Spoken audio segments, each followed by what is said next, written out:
আজকে উপদেষ্টা পরিষদের বৈঠক ছিল এবং অনেকগুলো আপনারা অলরেডি পেয়েছেন যে 3টা বিষয়ে অলরেডি ডিসিশন এসেছে। আমি আমার সহকর্মী ফয়েজ উনি আগে ইলেকশন কমিশন কভার করতেন, তো উনি ভোটারদেরকে রেজিস্ট্রেশন নিয়ে যে নতুন ল অ্যাপ্রুভ হয়েছে সেটার উপর বিস্তারিত বলবেন। তো আমি বলছি আর যে 2টার পাস হয়েছে তার মধ্যে সবচেয়ে ইম্পর্টেন্ট, এটা বাংলাদেশের জন্য খুবই গুরুত্বপূর্ণ একটা আইন হচ্ছে মানবদেহে অঙ্গ প্রত্যঙ্গ সংযোজন অধ্যাদেশ 2025 এর খসড়া নীতিগত এবং চূড়ান্ত অনুমোদন হয়েছে। এটা আজকে ক্যাবিনেটে এটা বিস্তারিত আলাপ হয়। অনেকের কিডনি ড্যামেজ হয়, অনেকের চোখে দেখতে পান না, কর্নিয়া সংযোজন হলে তার চোখে মানে অন্ধত্ব দূরীকরণ করা যায়, অনেকগুলো বিষয় আছে। তো এই বিষয়গুলো বাংলাদেশের যে লটা ছিল সেই লটাকে আসলে অনেক দিন ধরে আপডেটেড হয়নি। তো এটা নিয়ে আমাদের হেলথ মিনিস্ট্রি, বাংলাদেশের যারা অর্গান ট্রান্সপ্লান্টেশনে যারাই নিয়োজিত আছেন, যে বড় বড় হসপিটালগুলো এবং তাদের যে এক্সপার্ট, বিশেষ করে এক্সপার্টগুলো, তাদের সাথে তারা কথা বলেছেন এবং ইন্টারন্যাশনাল ল দেখেছেন যে এই সংক্রান্ত ইন্টারন্যাশনাল নর্মস বা লগুলো কি, সেই অনুযায়ী এই আজকে এই নতুন একটা অধ্যাদেশ জারি হয়েছে এবং এই অধ্যাদেশ জারির ফলে বাংলাদেশে অর্গান ট্রান্সপ্লান্টেশনটা খুব ইজিয়ার হবে।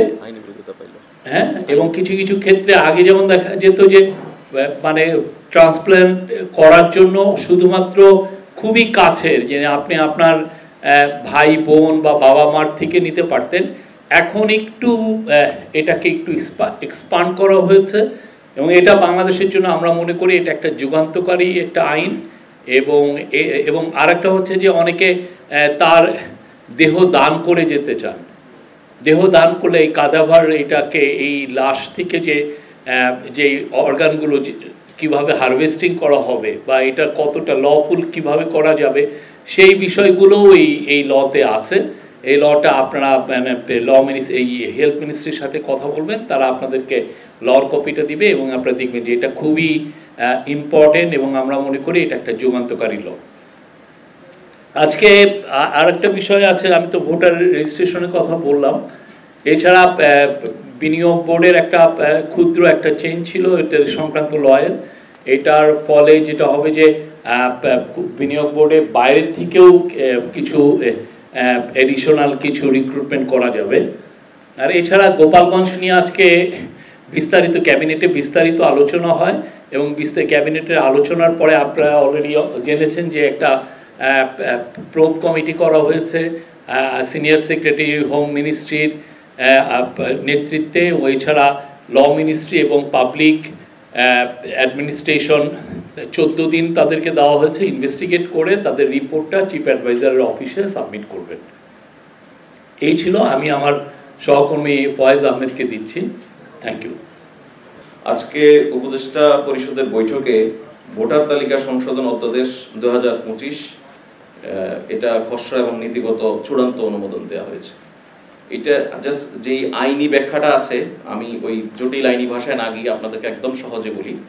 সেটা হচ্ছে এক্সিস্টিং যে সিস্টেম, সেই সিস্টেম অনুযায়ী বাংলাদেশের নাগরিকদের যে সমস্ত ব্যক্তিরা ভোটার হওয়ার উপযোগী হন, অর্থাৎ যাদের বয়স 18 হয়, তারা শুধুমাত্র ওই বছরের ডিসেম্বরের মধ্যে যাদের বয়স 18 হয়, সেই বছরের জানুয়ারিতে এসে যে হালনাগাদটা হয় সেই হালনাগাদ তালিকায় উনি আসেন।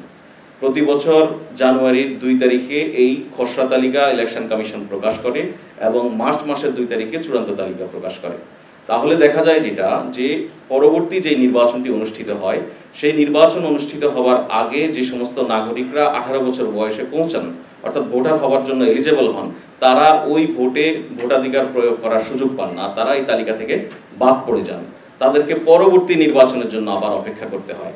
এই বাস্তবতায় নির্বাচন কমিশন মনে করে যে ভোটের শিডিউল ঘোষণার আগেই যেহেতু একটি চূড়ান্ত ভোটার তালিকা প্রস্তুত রাখতে হয়, সেক্ষেত্রে শিডিউল ঘোষণার আগে যৌক্তিক সময়ের মধ্যে এই যারা ভোটার হওয়ার উপযোগী হন তাদেরকে ভোটার তালিকায় নিয়ে আসা। এটার জন্য যেটা করতে হবে, ধরুন ফেব্রুয়ারিতে একটা ইলেকশন, তার 2 মাস আগে সর্বোচ্চ শিডিউল প্রকাশ করা হয়।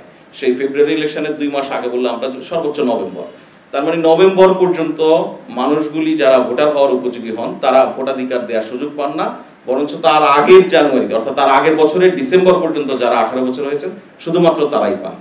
আজকে যেই আইনটি অধ্যাদেশটি অনুমোদন হলো, এর ফলে অন্তত ডিসেম্বরে যদি ভোট হয়, অর্থাৎ যখন নির্বাচনের শিডিউল ঘোষণা হবে তার অন্তত 1 মাস আগ পর্যন্ত যে সমস্ত ব্যক্তিরা 18 বছর বয়স হবেন, ভোটার হওয়ার জন্য এলিজেবল হবেন, তারা ভোটার তালিকায় অন্তর্ভুক্ত হওয়ার সুযোগ পাবেন।